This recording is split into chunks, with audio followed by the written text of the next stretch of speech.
Hello, নমস্কার। আমার নাম হরেন্দ্র ঝা। আমি তৃতীয় শ্রেণীতে পড়ি। 15ই আগস্ট উপলক্ষে একটি কবিতা পাঠ করে শোনাচ্ছি। কবিতার নাম দেশের মাটি। কবির নাম সত্যেন্দ্রনাথ দত্ত। মধুর চেয়েও আছে মধুর, সেই আমার দেশের মাটি। আমার দেশের পথের ধুলা খাঁটি সোনার চাইতে খাঁটি। চন্দনেরই গন্ধে ভরা, শীতল করা ক্লান্তি হরা। যেখানে তার অঙ্গ রাখি, সেখানটিতেই শীতল পাটি। শিওরে তার সূর্য এসে, সোনার কাঠি ছোঁয়ায় হেসে।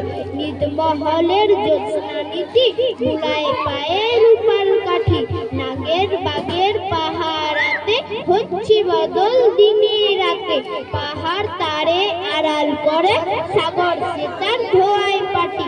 মৌল ফুলের মাল্য মাথায়, লীলা কমল গন্ধে মাথায়। পায়ে জোরে তার লবঙ্গ ফুল, অঙ্গে বকুল আত্মপাটি।